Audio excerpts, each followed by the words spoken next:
Amém, irmãos? Eu queria falar nessa noite sobre crises que nós carregamos no nosso ministério quando somos chamados e escolhidos pelo Senhor. Semana passada nós falamos do Deus que vê, o Deus que chama e o Deus que escolhe.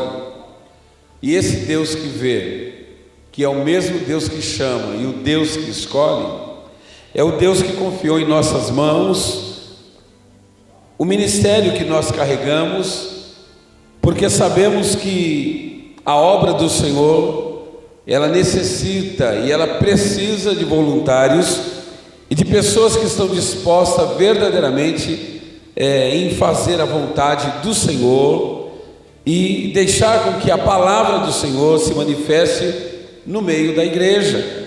E esta noite nós queremos, de uma forma muito especial, aleluia, falar desse chamado, dessas coisas grandiosas que Deus tem colocado nas nossas mãos e tem confiado em nós para que nós venhamos fazer e fazer com excelência.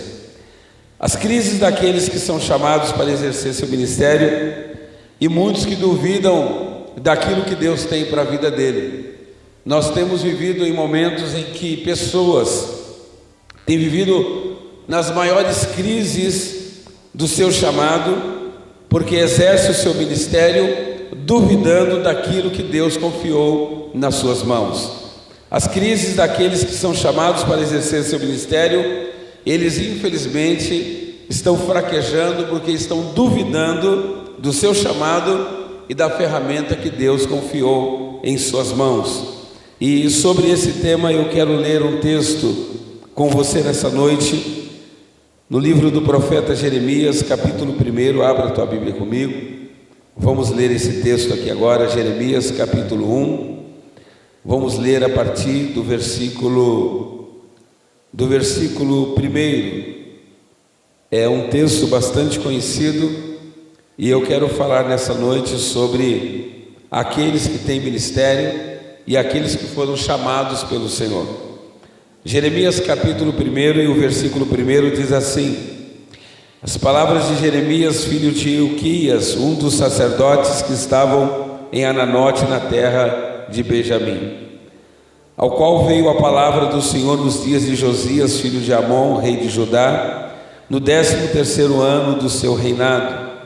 Ele veio também nos dias de Joaquim, filho de Josias, rei de Judá, até o fim do ano 10º de Zedequias, filho de Josias, rei de Judá, até que Jerusalém foi levado em cativeiro no 5º mês. Ora, veio a mim a palavra do Senhor dizendo: antes que eu te formasse no ventre, eu te conheci. Antes que saísse da madre, eu te santifiquei às nações e te dei por profeta. Então disse eu: Senhor Deus, eis que não sei falar, porque sou um menino. Mas o Senhor me respondeu: não digas eu sou um menino, porque a todos a quem eu te enviar irás, e tudo quanto eu te mandar falar, tu falarás. Não temas diante deles, pois eu sou contigo para te livrar, diz o Senhor.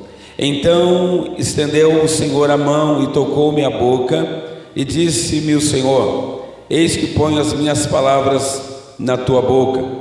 Olha, ponho-te nesse dia sobre as nações e sobre os reinos, para arrancares e derribares, para destruíres e arruinares, e também para edificares e plantares. Veio a mim a palavra do Senhor dizendo: que é que vês, Jeremias? Eu respondi: vejo uma vara de amendoeira. Então me disse o Senhor: viste bem, porque eu velo pela minha palavra para a cumprir. Diga comigo assim: Senhor, eis que eu não sei falar, porque eu sou um menino. Diga comigo assim: não digas que sou um menino, porque a todos a quem eu te enviar, tu irás, e tudo quanto eu te mandar falar, tu falarás, porque tu és profeta.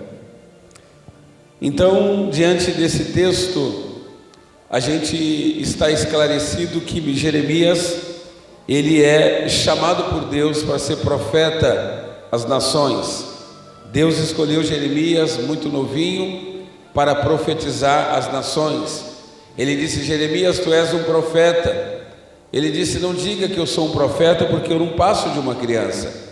E ele disse: não diga que tu és uma criança, porque aonde eu te mandar tu irás, e tudo quanto eu te mandar falar, tu falarás, porque tu és um profeta. E sobre esse texto eu quero pregar sobre a crise daqueles que são chamados para exercer o seu ministério, mas duvidam do seu chamado. Muitas das pessoas que estão aqui nesta noite têm o ministério que Deus confiou nas suas mãos, mas você está duvidando do chamado que Deus tem com a sua vida. Tem muita gente que olha e muitas vezes ele fica impressionado com uma mensagem, com uma pregação, ou até mesmo com o louvor que sai do altar do Senhor, e ele diz: nossa, como eu gostaria que Deus me chamasse para ser um adorador.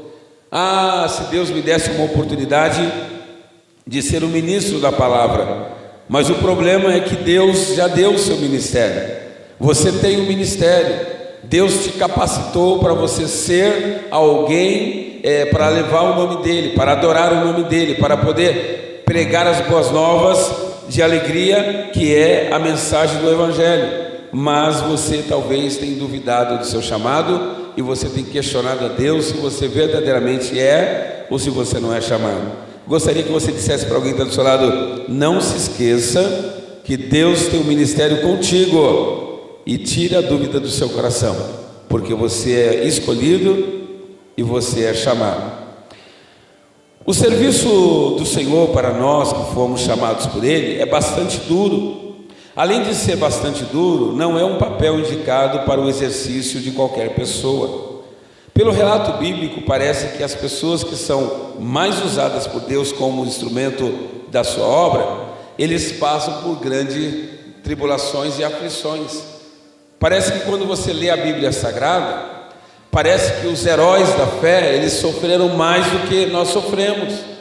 Parece que as pessoas que têm um chamado grande com Deus, parece que eles sofrem mais do que eu e do que você.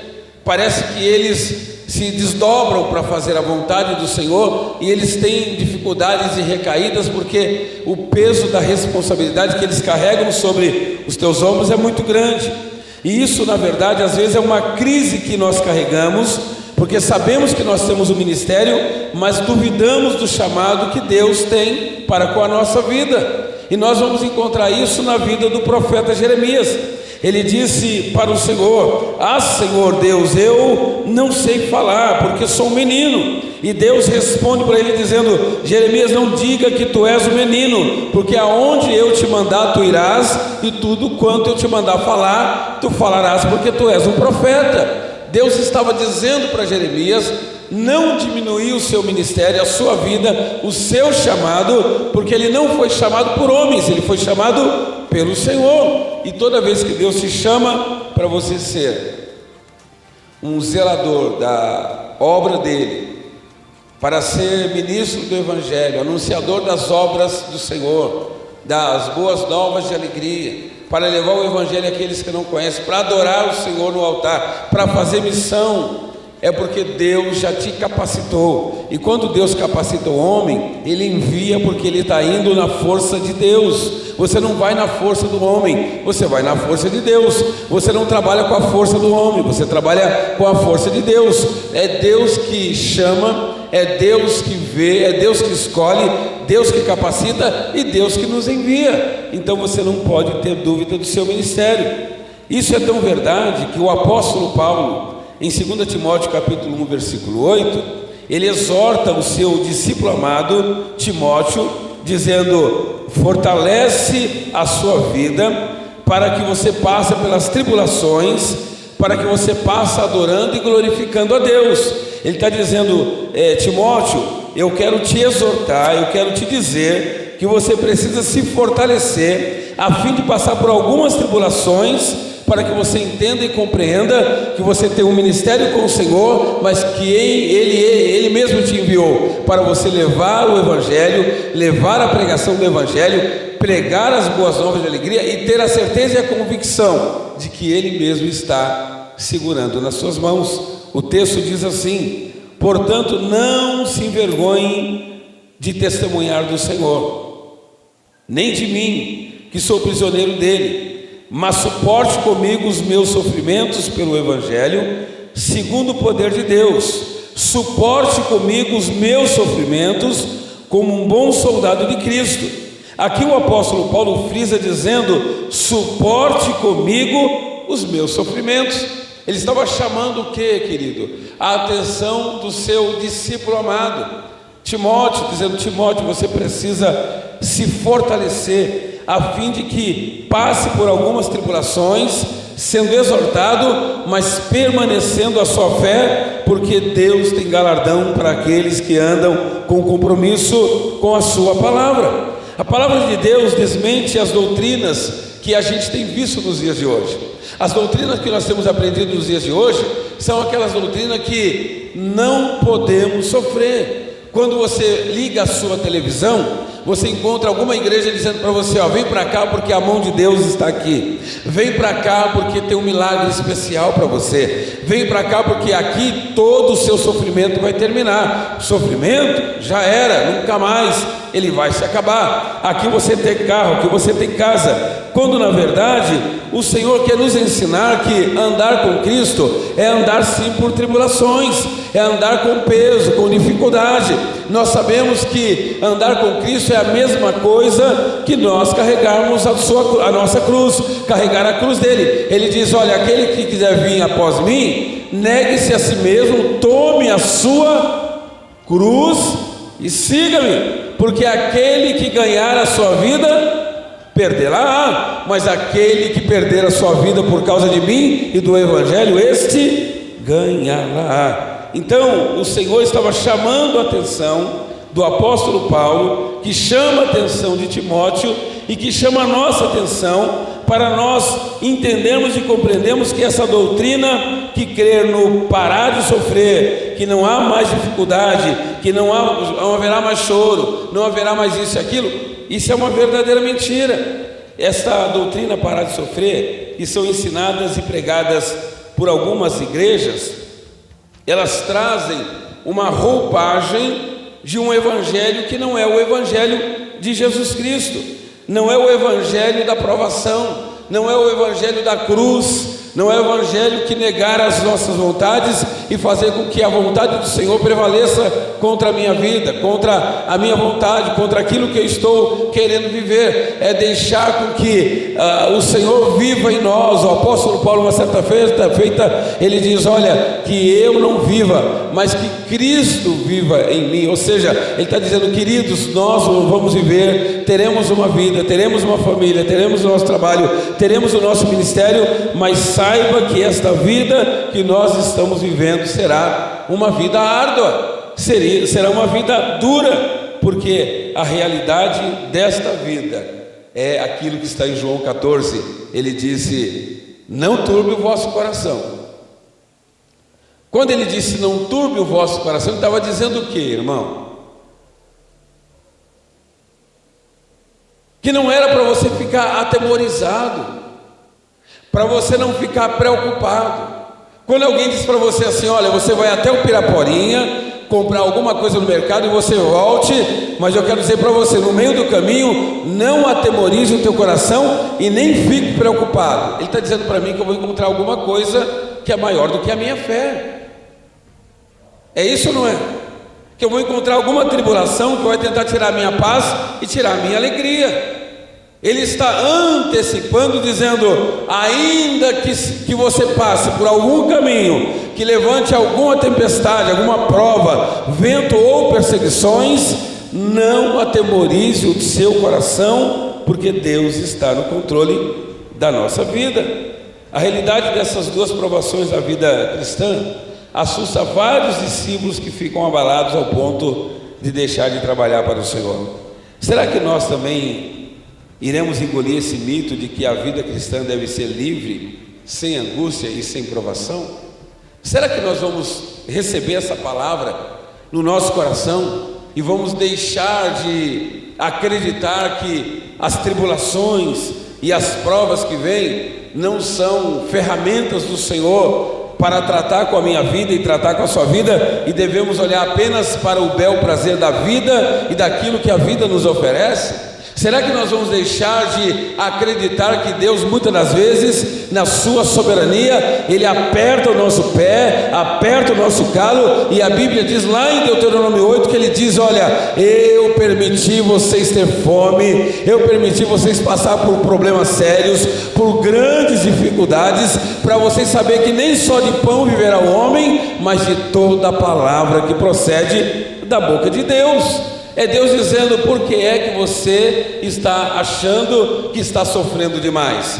Antes de você, sofreram quem? Os profetas que vieram antes de nós. Eles passaram por perseguição. Quando você lê o texto de Mateus capítulo 5, ele diz: bem-aventurados que choram, porque eles serão consolados. Bem-aventurados que sofrem perseguição por causa do meu nome, porque dos tais é o reino de Deus. E se alguém te injuriar, te perseguir mentindo contra você, exultai, porque grande é o vosso galardão, porque antes de vós perseguiram aqueles que vieram em nome do Senhor.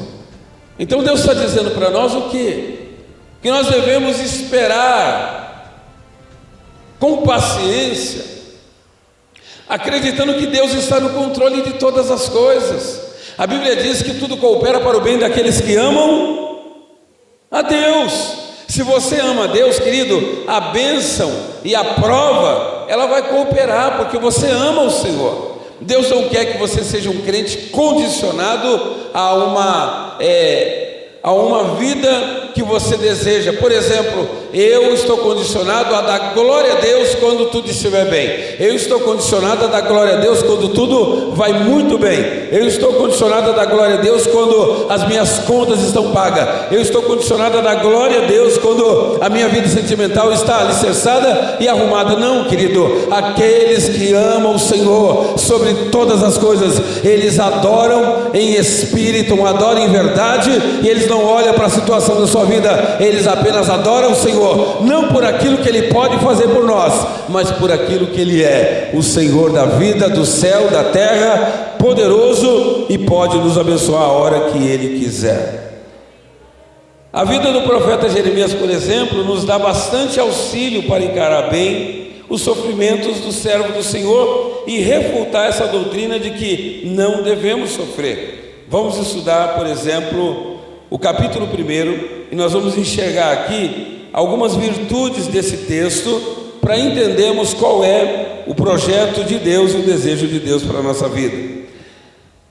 Quando Deus chamou Jeremias para ser profeta, ele não queria aceitar.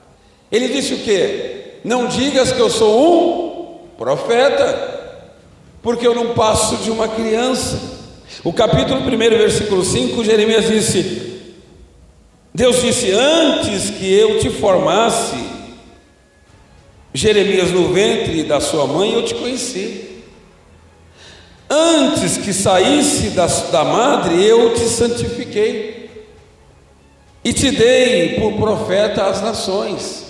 Deus está dizendo: Jeremias, deixa eu te falar uma coisa. Eu não estou enviando qualquer um para ser profeta, não. Ô Jeremias, deixa eu te falar uma coisa. Eu não estou enviando qualquer um para fazer missão lá na Praça da Sé, não. Ô Jeremias, deixa eu te falar uma coisa. Eu não estou levantando qualquer um para poder pregar aqui nesse púlpito, não. Jeremias, eu não estou levantando qualquer um para vir adorar aqui, não. Sabe por quê, Jeremias? Porque muito, mas muito antes de formar você no ventre eu te conheci, antes que saísse da madre eu te santifiquei, e às nações eu te dei por profeta. Mas Jeremias, ele rejeita, respondendo a Deus no capítulo 1 e no versículo 6, dizendo: Senhor Deus, eis que não sei falar, porque não passo de uma criança. Mas o Senhor respondeu, dizendo a ele que estaria com ele, daria as palavras para ele falar, e que ele terminaria a sua atuação nesse propósito. Deus também iria trabalhar se comprometendo a estar com Jeremias nas horas mais difíceis que ele passaria da sua vida na terra. Ele disse no versículo 7: não digas que você é um menino, porque todos a quanto eu te enviar, tu irás, e tudo quanto eu te mandar falar, Jeremias, tu falarás, porque tu és o profeta. Já no capítulo 1, versículo 8, o Senhor também concedeu a Jeremias os recursos dos quais ele precisava para resistir os ataques inimigos, dizendo: porque eis que hoje te ponho por cidade forte, por coluna de ferro, por muros de bronze, contra toda a terra, contra os reis de Judá, contra os seus príncipes, contra os seus sacerdotes e contra todo o povo da terra. Pelejarão contra ti, mas não prevalecerão contra ti, porque eu sou contigo, diz o Senhor, para te livrar. Ele estava dizendo: fica tranquilo, porque hoje te farei como uma cidade forte, coluna de ferro, muro de bronze, e esses que virão contra você, os príncipes, os sacerdotes, eles não poderão suster a sua vida, porque pelejarão contra ti, mas não prevalecerão, porque eu sou contigo para te livrar, diz o Senhor. Deus está dizendo que toda vez que Ele chama Ele responsabiliza. Deus não é como o homem não se responsabiliza por nada. O homem às vezes ele diz para você: faça algo, aí aquele algo traz uma grande consequência para a tua vida. Ele diz: não, eu não mandei literalmente você fazer, eu disse que você poderia fazer. Quer dizer, o homem sempre tem uma jogada de marketing para sair pelo buraco, pela tangente, porque a Bíblia diz que o homem ele não é digno de confiança, mas ele é o Senhor fiel que não volta com a sua palavra. A Bíblia diz em Número 23:19 que ele não é homem para que minta, não é filho do homem para que se arrependa. Esse é o Deus que nós servimos. Precisamos confiar em Deus, precisamos deixar Deus moldar a nossa vida, precisamos deixar Deus trabalhar na nossa vida. Eu estava hoje à tarde conversando com o Rubens aqui, e eu disse para ele num determinado momento que nós deveríamos se esforçar para fazer o melhor todos os dias para o Senhor. Vamos entoar louvor aqui, nós vamos entoar o melhor para Deus. Vamos cantar louvor ao Senhor, vamos buscar as notas, vamos buscar as letras que se aproximam mais do Senhor, que fala de Deus, que fala do céu, que fala do reino, que fala de Jesus, que fala do Espírito Santo, fazendo apologia ao Senhor e canalizando toda a nossa adoração ao único Deus, Senhor e Salvador, Jesus Cristo de Nazaré. O desejo de Deus é que nós sejamos como aqueles valentes que não retornam para trás. Hebreus capítulo 10, versículo 37, ele diz: nós, porém, Senhor, não somos daqueles que retrocedem para a perdição, mas somos aqueles que perseveram para a conservação da nossa alma. Ele está dizendo: vocês precisam confiar um pouco mais, vocês precisam acreditar um pouco mais. Versículo 38, tá bom? 10:38. Vocês precisam acreditar um pouco mais, vocês precisam adorar um pouco mais e confiar que eu estou no controle, sou soberano e foi eu que te chamei para esse ministério. Deus deixou Jeremias prevenido diante de seus adversários e lhes deu plena certeza de sua presença para capacitá-lo a encarar todas as dificuldades que ele enfrentaria na sua trajetória com Deus. Amados, deixa eu te falar uma coisa.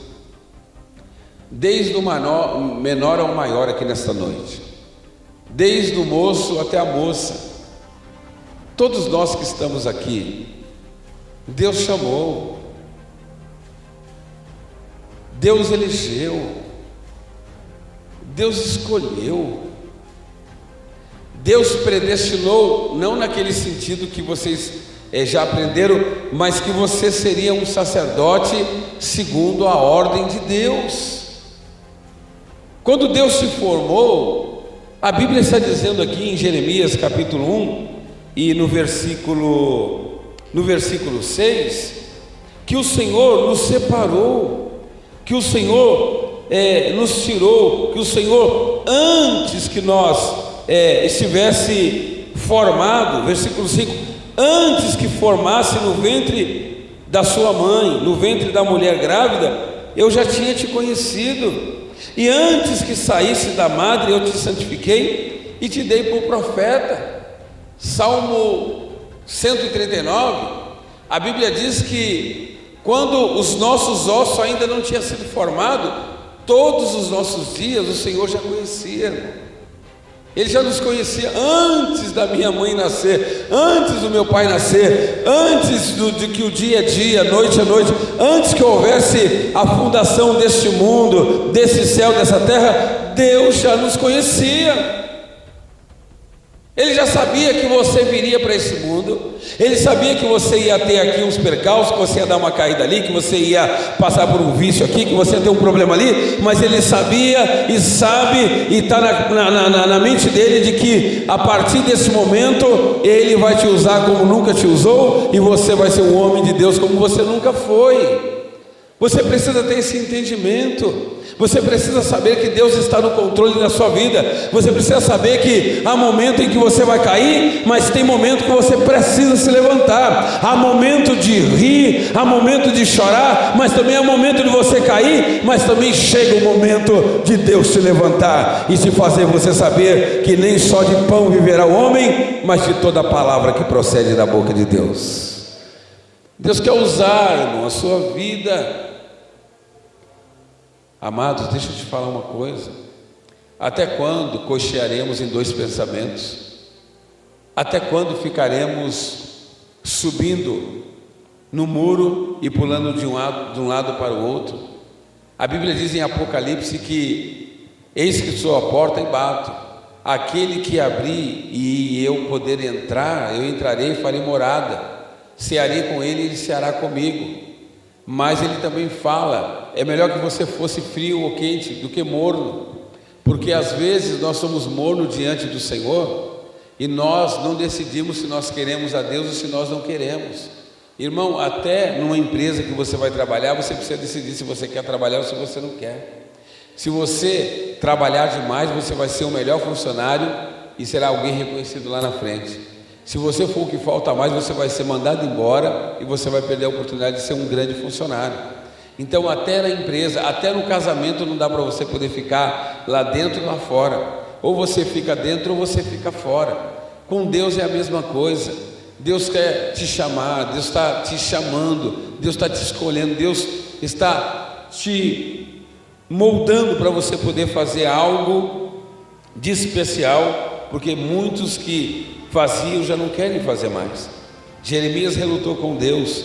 Jeremias disse: Deus, eu não posso, Deus, eu não quero, Deus, eu não tenho condição. E o Senhor chama ele pelo nome, dizendo que não era para ele imaginar que ele não tinha condição, porque é Deus que estava chamando ele para esta obra. Jeremias pregou ousadamente a mensagem que o Senhor lhe deu, dizendo lá no capítulo 2, no versículo 13: porque o meu povo fez duras maldades a mim e me deixaram um manancial de águas vivas, cavaram cisternas e cisternas rotas que não retêm água.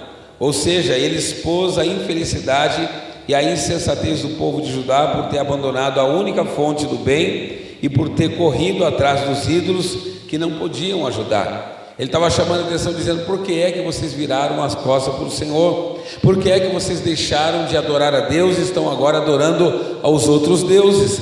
Por que é que vocês deixaram de adorar o único Deus, Senhor e Salvador, para adorar qualquer outro Deus que não é o Deus de Abraão, o Deus de Isaac e o Deus de Jacó? E nós vamos ver aqui a primeira crise do profeta Jeremias. A primeira crise é que a pregação corajosa da palavra do Senhor por Jeremias irritou muita gente que não queria que seus pecados fossem expostos e condenados por Deus. Às vezes você é chamado pelo Senhor para pregar a palavra do Senhor a uma nação, a uma igreja, a um povo, e às vezes você é questionado por aquela palavra que você está pregando, e você começa a entrar em crises existenciais, achando que Deus te abandonou, porque as pessoas estão reclamando da sua pregação e dizendo que você não é um bom locutor, um bom pregador. Querido, é porque as pessoas não querem aceitar uma palavra de correção, uma palavra que puxa a orelha, uma palavra que faz ele entender e compreender que ele precisa tomar uma atitude e andar nos caminhos da verdade. Era Deus chamando Jeremias, dizendo: Jeremias, essa é uma das primeiras provas que eu estou te mostrando que você vai ter no seu ministério. Você vai pregar em lugares em que as pessoas não vão aceitar a sua palavra, eles nunca mais vão ver a tua cara, o teu rosto, eles vão te rejeitar todos os dias, porque eles não querem ouvir a minha palavra. E isso acontece nos dias de hoje. Por exemplo, quando Deus utiliza de sua palavra para expor a sua vontade na vida do seu povo e expõe pecados encobertos de algumas pessoas, eles se irritam ao ponto de rejeitar a palavra do Senhor, rebelam-se contra Deus, esfriam na fé e eles saem da igreja porque eles não querem ouvir a palavra que está trazendo uma exortação para aquilo que ele está vivendo. Nós ouvimos e vimos isso todos os dias. Querido, é melhor você pregar uma mensagem doce, é melhor você pregar uma mensagem que traga algum tipo de benefício para o interlocutor, para aquele que está sendo ouvinte, e você terá ele como amigo todos os dias que você parar para poder pregar a palavra do Senhor. Mas todas as vezes que você pregar uma exortação, uma palavra mais dura, Deus está cobrando, Deus está te chamando para um compromisso. Você vai ver, por exemplo, a igreja da forma que está hoje. Por que as pessoas rejeitam vir no culto do discipulado?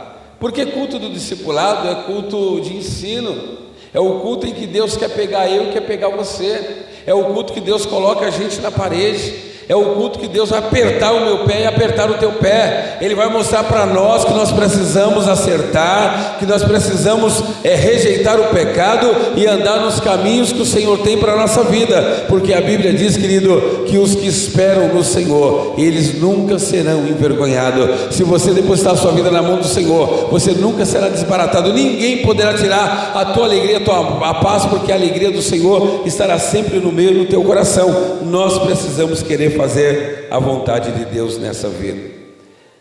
Começamos a perceber que a pregação da palavra de Deus, que traz uma exortação, ela raramente vai trazer uma popularidade. Toda vez que você vê uma pregação dura, irmão, você vai ver pouca gente ouvindo, pouca gente interessada e pouca gente compromissada a sair da sua casa para ouvir uma palavra dura. Mas se você dissesse que esta noite estará aqui o pastor Marcos Feliciano, pregando aquelas grandes mensagens, que vai estar aqui a Fabiana Anastácio, que vai estar aqui a Aline Barros, que vai estar aqui a Soraya Moraes, que vai estar aqui a Banda Band, que vai estar aqui o Gerson Rufini, que vai estar aqui todos esses cantores, irmão, não passaria pessoa nessa rua. O DSV teria que ser chamado para poder ver aqui como vai fazer com o trânsito, porque ninguém vai passar aqui. Por quê? Porque todo mundo quer vir aqui para poder ver show, mas ninguém quer estar disposto a ouvir a boa palavra do Senhor, que nos cobra e nos faz andar na vontade e dentro do preceito que Ele designou para a minha vida e para a sua vida. Nós precisamos querer andar nos caminhos que Deus tem para a nossa vida. O tom de autoridade da palavra de Deus, ele é tão desgostoso para homens rebeldes, que faz o homem estabelecer a tua vida própria, a tua própria vida, e deixar de andar nos caminhos do Senhor. Irmão, a palavra do Senhor é uma palavra autoritária. Ela traz uma roupagem de autoridade tão grande que ela aponta você, ela coloca você na parede. Existem pessoas que às vezes pecaram, erraram e vieram direto para a igreja, que eu vi muitas vezes camarada como se tivesse, irmão, na parede aqui assim, ó, dizendo: e agora? Como que eu vou sair daqui? Como que eu vou olhar para o pastor? Como que eu vou cumprimentar o meu irmão com a graça e a paz? Porque a palavra está apertando o meu pé. Você já sentiu desse jeito, irmão? Eu já me senti dessa maneira, quando eu fiz alguma coisinha errada, uma besteirinha só, e aí Deus me pegou com a palavra, eu me senti preso em grilhões, eu me senti numa parede, alguém com o dedo apontado no meu rosto, porque a Bíblia diz que a palavra do Senhor, ela é autoridade e ela traz desgosto para os homens que andam em rebeldia diante do Senhor. Tem outro detalhe: as pessoas que ficam ressentidas com a mensagem do Evangelho, elas ficam perturbadas ao ponto de nunca mais querer ouvir uma pregação. A palavra do Senhor, ela traz uma perturbação para quem anda errado. Para quem anda certo, a palavra do Senhor, ela é o quê? lâmpada para os nossos pés, ela é luz para o nosso caminho, ela é refrigério para a nossa alma, mas para quem anda no pecado, ela é uma palavra muito dura, ela traz uma roupagem de desgosto, de ressentimento. O camarada nunca mais quer entrar para ouvir a palavra, porque ele sabe que ele vai ser confrontado. Mas por que é que ele vai ser confrontado? Porque ele está andando fora dos projetos e dos preceitos do Senhor, porque quando ele anda dentro da performance que Deus estabeleceu para ele, ele será um homem feliz. Em outros casos tentam até calar o pregador, dizendo que esta palavra não é de Deus e que ele está perseguindo a sua vida, como nos dias do profeta Jeremias, que eles não aceitavam a palavra do profeta. Muitos dizem: esse profeta está dizendo isso porque ele conhece a minha vida, porque alguém contou da minha vida para ele. Não, querido, Deus te conhece, sabe o teu endereço, o teu nome, o teu RG. Ele só está te exortando para te trazer para o lugar da onde você nunca deveria ter saído, que é a presença do Senhor. Diga assim: glória a Deus. Deus quer te trazer de volta para o lugar da onde você nunca deveria ter saído. O Senhor revelou para Jeremias que os homens estavam tramando para o matar. Esses homens incluíam o pessoal da sua própria cidade e também alguns da sua família. A palavra de Jeremias era uma palavra tão dura que as pessoas estavam tentando matar ele, aqueles que eram da sua cidade e alguns da sua própria casa. Por quê, querido? Porque todas as vezes que você vem com uma mensagem dura para alguém que é da casa, para alguém que é da igreja, a Bíblia diz que nenhum profeta é bem recebido na sua casa. Às vezes Deus tem que trazer um profeta lá de fora para exortar a sua vida, porque se o pastor exortar, você não vai aceitar essa exortação e Deus traz alguém de fora. Geralmente é assim.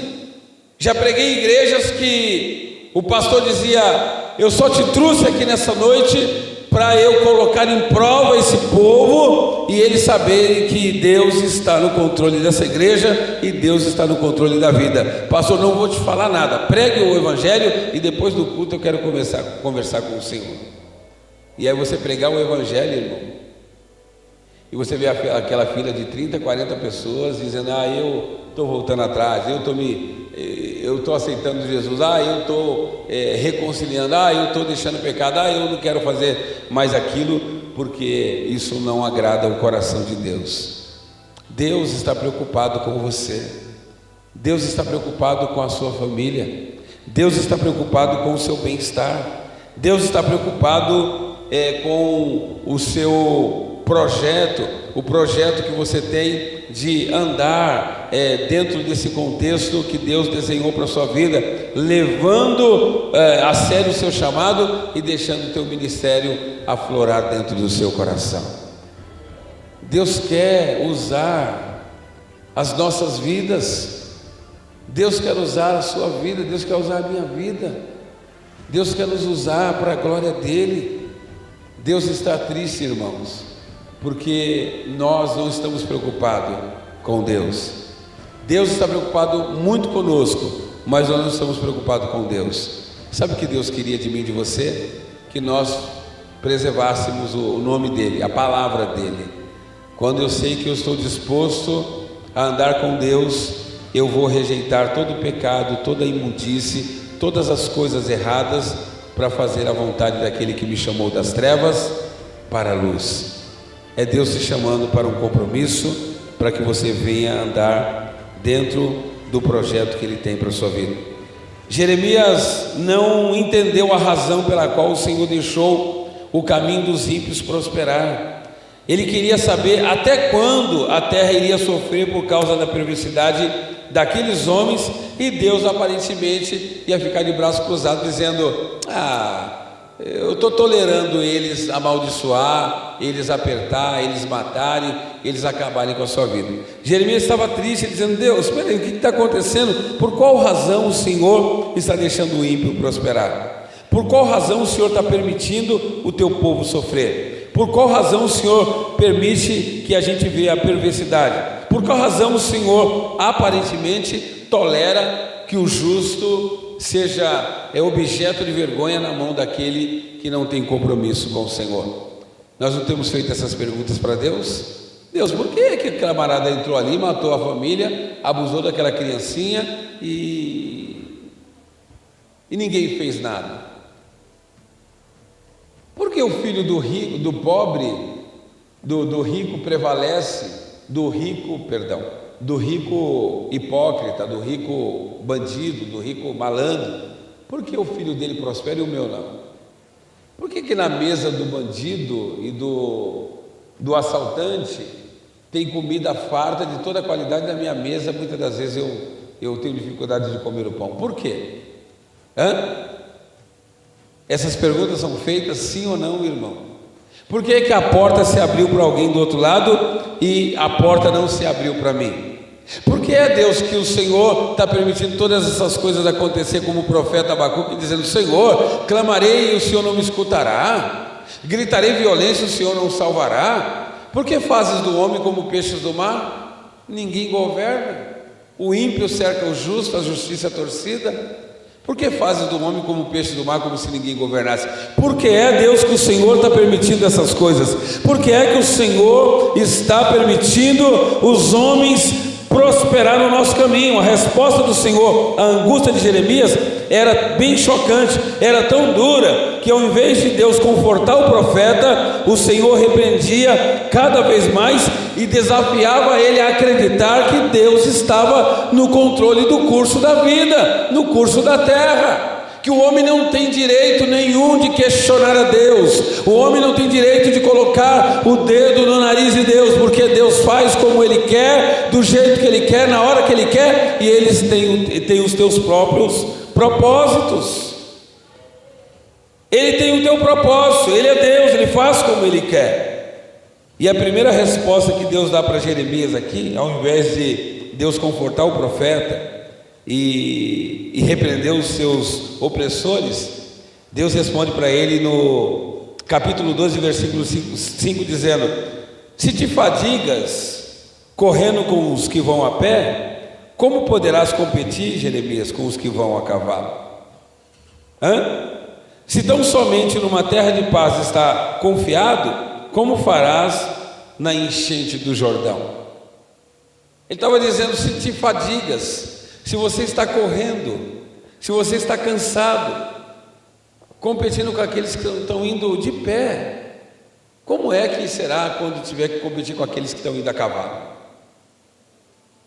Se hoje uma tribulaçãozinha dessa vida está tirando a minha paz e a minha alegria, e quando vier a grande tribulação, como será? Então os propósitos de Deus nós não conhecemos. Deus conhece, mas eu não conheço e nem você conhece. Deus estava repreendendo Jeremias por ter ficado tão preocupado com tão pouca aprovação. Deus estava dizendo para Jeremias que ele estava cansado competindo com aqueles que iam de pé. Como poderia competir com aqueles que iriam a cavalo? Se ele não consegue caminhar 1 quilômetro de pé, como poderá suportar uma maratona? Como pode você dizer que vai brigar com 10 se você não consegue brigar nem com 1? Deus chamando a atenção de Jeremias e mostrando para Jeremias que Ele é Senhor sobre todas as coisas. Diga assim: glória a Deus, que Ele é Senhor sobre todas as coisas. Devemos ter cautela para não sentir muita pena de nós mesmos, porque é bem provável que a situação piore e aí ficaremos mais chateados com Deus. E por que ficaremos chateados? Deus então revela que a situação dele já era pior do que ele imaginava. Capítulo 12, versículo 6, Deus vai dizer para Jeremias: Jeremias, até mesmo os teus irmãos e a tua própria família traíram você. Imagina os teus inimigos. Você está reclamando, dizendo que a ideia era trazer uma união dos seus inimigos com você. Se você está reclamando, Jeremias, dos seus inimigos, pior é a sua família, que até os teus irmãos e a tua própria família traíram você e eles estão te perseguindo e estão tentando te matar. Ou seja, não era apenas os compatriotas de Jeremias que estava tramando contra ele, a sua própria família estava te perseguindo, porque a nossa perseguição está muitas das vezes dentro da nossa família, da nossa casa. Às vezes o teu problema não está fora, está dentro da sua casa. Às vezes os que falam mal de você e dizem: olha, ela não canta bem, ele não prega bem, ele não adora legal, ele não faz missão, ele é um zero à esquerda. Não é o camarada que está lá fora, porque o ímpio lá fora não está preocupado se eu prego bem ou se você canta bem. Quem está preocupado se você canta ou se você não prega é o camarada que está dentro da família de Cristo, dentro da igreja. Quem te persegue não é o de fora, é o de dentro de casa. É o de dentro que vai te questionar, dizendo que você não é, que você não pode e que você não vai chegar. Os dias de hoje nós temos sofrido muitas retaliações. Eu não estou colocando você contra a sua família, porque a família para Deus, ela está muito aquém dessa família que nós temos em casa. A família de Deus, que eu estou dizendo aqui, muitas das vezes não é nem a família da nossa casa, porque quando Jesus estava pregando o Evangelho, dentro de uma casa, os discípulos chegaram e questionaram com ele, dizendo: mestre, eis aqui fora está a tua mãe e os teus irmãos, e eles querem falar contigo, eles querem ter como o Senhor. Ele sai da casa, olha fora, vê a mãe, vê o irmão, os irmãos, volta para dentro da casa, olha para todos os que estavam sentados, dizendo: quem é a minha mãe e quem é os meus irmãos, senão aqueles que fazem a vontade de meu Pai? Então, às vezes a família nossa não é nem a nossa família lá em casa, mas é a nossa família cá na igreja. Às vezes a perseguição nossa é aqui dentro da igreja. Ciúmes, porfias, emulações, dissensões, divisões, gente que está com medo de perder trono, gente que está com medo de perder posição. Querido, aqui na verdade nós somos servos do Senhor. Aqui não tem Senhor, o único Senhor dessa casa chama-se Jesus Cristo de Nazaré. Aqui todo mundo é servo, fomos chamados para servir. Será que Deus não está tentando te mostrar, Jeremias, que nos dias em que você estava sofrendo ministerialmente, a finalidade de Deus era de fortalecer o teu ministério para que você suportasse as angústias e pudesse andar nos caminhos do Senhor? Talvez isso está acontecendo comigo e com você. Talvez Deus tenha provado você no sofrimento, na sua vida ministerial. Deus está te forjando no teu projeto de vida, no teu chamado, para te fortalecer, com a finalidade de encorajar você a receber dele tudo aquilo que ele tem para te entregar. É Deus fazendo você suportar essas angústias para que você cresça na graça e cresça no conhecimento do nosso Senhor e Salvador Jesus Cristo. Será que Deus não está permitindo, querido, que tudo isso aconteça para nós entendermos que nem só de pão viverá o homem, mas de toda a palavra que procede da boca do Senhor? Será que não é Deus dizendo: olha, eu estou permitindo você sofrer mais um pouquinho, para você entender, querido, que você não deve buscar as coisas que são de baixo, mas começar agora a olhar para as coisas que são de cima? Parar de se preocupar com a família da terra e começar a se preocupar com a família do céu. Deus chamando a minha e chamando a sua atenção. Deus mostrou que os sofrimentos de Jeremias eram bem mais leves do que o que dele mesmo ele dizia ser, como no capítulo 12, versículo 7 e 8, quando Jeremias ele disse para Deus assim: Deus, eu estou tão cansado, eu estou tão fadigado, não tenho força mais para andar.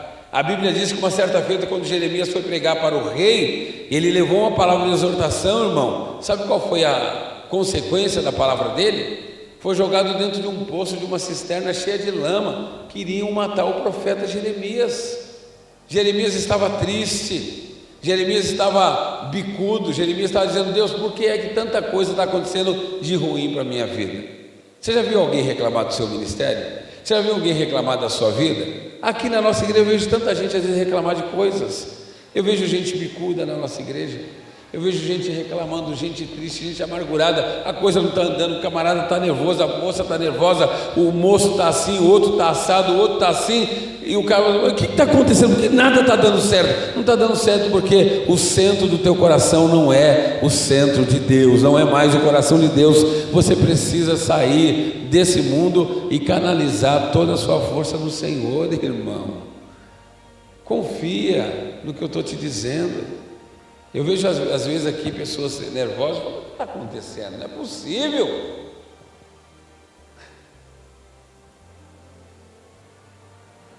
A gente tem tudo, querido. Você tem saúde? Tem, senão você não estaria aqui, estaria no hospital.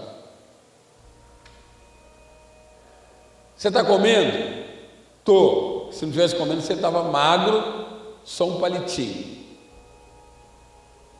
Está bebendo?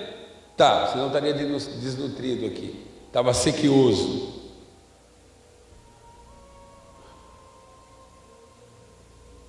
Você está preso? Não, porque senão você estaria nas prisões por aí. Está livre.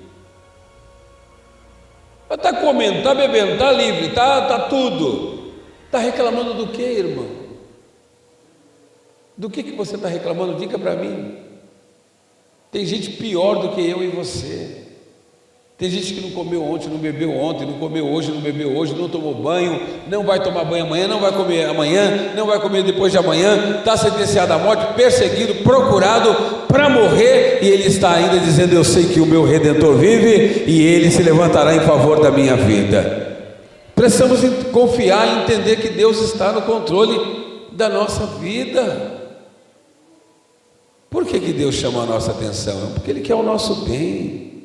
Deus nunca quis o teu mal, Deus sempre quis o teu bem. Diga para alguém que está ao seu lado: Deus nunca quis o teu mal, mas Ele sempre quis o teu bem. Deus chamando a atenção para nós atentarmos para Ele.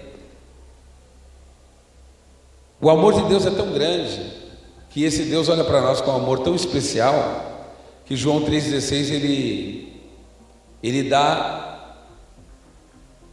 aquilo que Ele tinha de melhor por resgate da nossa amizade. Você é tão importante para Deus que Ele deu o Filho para te resgatar. Eu sou tão importante para Deus, nós somos tão importantes para Deus que Deus disse o Filho para nos ser amigo, nos fazer ser amigo dele de novo. Nós éramos amigos de Deus, nos tornamos inimigos de Deus por causa da desobediência. Agora Ele fala: sabe de uma coisa? O meu maior desejo é voltar a ter uma afinidade com esse homem, com essa mulher. O meu maior desejo é voltar a ser amigo desse homem e dessa mulher. O meu maior desejo é ter de volta o povo que eu criei para a minha glória, o povo que eu criei para a minha adoração, o povo que eu criei para que fosse o meu amigo, a minha amiga, aquele que verdadeiramente foi chamado para frutificar, dar fruto e ser chamado de filho de Deus. Querido, Ele estava com saudade de nós. Que Deus é esse que vai dar um filho para poder reconciliar o povo com Ele novamente? Que Deus é esse que vai deixar o teu filho morrer para que Ele pudesse nos trazer de volta e a gente poder ser verdadeiro amigo do Senhor? Ele nos resgatou, nos trouxe de volta para que nós pudéssemos viver em novidade de vida. Ele deu o seu único filho para que eu e você pudéssemos ser amigos de Deus novamente. Ele, lá no céu, olhando para a terra, dizia: puxa, que saudade eu tenho do Éden, quando eu toda tarde ia lá bater um papo com Adão e Eva. Como era gostoso saber que os meus filhos estavam ali obedientes e eu podia falar com eles todos os dias. Eva, Adão, está tudo bem aí? Vocês estão precisando de alguma coisa? Não, está tudo certo, papai, está tudo bem. Até que um dia Deus chegou e viu eles escondidos, viu. Amém. Deve, em nome de Jesus. Até o dia em que Deus senta, pode sentar, filho, senta para ouvir a palavra. Até um dia que Deus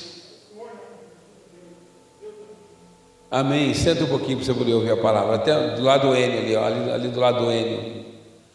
Até que um dia Deus vai até o Éden e Ele olha para o Éden, Ele olha para o jardim do Éden e Ele vê que lá no Éden, irmão, já não tem mais a presença e a figura do homem e da mulher que Ele criou. A pior coisa que tem é você gerar filhos, ser pai de família, e lá na frente você vê o teu filho te desprezar, o teu filho te abandonar. A pior coisa que tem é você chegar lá na tua casa, a casa que você construiu e você plantou o seu filho ali, um quarto para sua filha, um quarto para outro filho. Eles eram os estudiosos, trabalhavam, comiam, bebiam. Todos os dias que eles iam dormir, ia até o quarto do papai e da mamãe e tomava a bênção sua, a bênção da sua esposa. Papai, eu estou indo dormir. Bênção, pai, Deus abençoe, filho. Bênção, mamãe, Deus abençoe. Até um dia que você chegou lá no teu quarto, e lá no quarto dos teus pais, ou os teus pais chegaram no teu quarto e você agora já não obedece mais, ou o teu pai chegou no teu quarto e ele imaginou encontrar com aquele filho e aquela filha obediente, e agora ele olha só a cama vazia, porque já não existe mais a figura daquele filho e nem daquela filha, porque eles desobedeceram o pai. Assim foi o sentimento de Deus. Esse foi o sentimento de Deus. Deus chegou lá no Éden, olhou para o Éden e viu uma tristeza muito grande nascer no seu coração, porque ele olhou o Éden, o jardim estava perfeito, do jeito que ele criou, mas já não estava mais a figura do filho e da filha que ele criara para a sua adoração. Aí você encontra o Senhor buscando o que? Uma reconciliação. Você busca Deus tentando se reconciliar com o povo novamente. E a Bíblia diz então que Deus agora, pela boca do profeta Isaías, ele vai dizer que ele está com saudade, ele quer se relacionar com o povo, ele quer fazer com que o povo entenda e compreenda que ele é o Senhor da sua vida, e ele quer sentir as dores que esse povo está sentindo. E eles, dentro desse contexto, a Bíblia diz que o texto narrado diz que esse Deus teve desejo de descer na terra e de buscar a gente para ele novamente, e ele diz: quem é que eu enviarei? A quem eu enviarei? Dentre nós, quem está disposto a ir buscar o homem de volta? Porque eu não quero viver sendo Deus sem a figura de um filho. Querido, pai que é pai precisa ter a figura de um filho. Pai que é pai, ele precisa ter alguém que ele sustente essa razão da paternidade, e alguém pode dizer: verdadeiramente você é um pai. Tem muitos pais que não têm filho. Ele é um pai biológico, é uma mãe biológica. Alguém fala: nossa, você tem filhos, eu fiquei sabendo dos filhos que você orou a semana passada e eles foram curados. Você fala: não, sabe o que é? Eu não tenho filho, eu tenho só filho biológico. Eu peguei um, ou dois ou três e adotei como filhos meus. Querido, a melhor coisa que tem é você poder compreender que a sua vida não veio apenas de uma explosão, que nós nascemos de um animal. Querido, nós somos imagem e semelhança de Deus. Foi Deus que nos formou, foi Deus que nos criou, Ele fez a imagem e semelhança dEle. Querido, nós estamos num mundo de pecado, mas a Bíblia diz que nós podemos andar nesse mundo sendo santo. Ele disse: eu odeio o pecado, mas eu amo o pecador. Ele te ama, Ele te ama, Ele te ama, Ele tem e Ele te ama. Por isso que Ele te trouxe, por isso que Ele te trouxe, por isso que Ele nos trouxe, por isso que nós estamos aqui. Por isso que nós ouvimos todos os dias a boa palavra do Senhor dizendo: eu amei o mundo de tal maneira, porque dei o meu Filho unigênito, para que todo aquele que nele crê não pereça, mas tenha vida eterna. Ele não quer que você pereça, mas Ele quer que você tenha vida eterna. Em nome de Jesus, Então, o desejo de Deus, querido, é que nós retornamos para a casa do Pai. Não é diferente comigo e com você. Não é diferente do André que está aqui nessa noite. O desejo de Deus é que você volte, André, para a casa dele. É que nós voltemos para a casa dele. É que nós ficamos nos pés dele. A Bíblia diz que eu posso vencer o pecado. A Bíblia diz que se eu sujeitar a Deus e resistir ao diabo, ele vai fugir da minha presença. Nós precisamos. Deus tem um propósito na sua vida. Deus tem um propósito na sua vida. Eu acredito nisso também. Eu acredito, Deus tem um propósito. Então Deus, querido, Ele quer nos trazer de volta. Ele quer que nós enxerguemos que nós somos pecadores, que nós necessitamos da graça dEle, porque a graça que é a favor e merecido, e isso não é nosso, é dom de Deus. Ele é dado, querido, de uma forma tão gratuita, mas para aqueles que aceitem, aqueles que querem.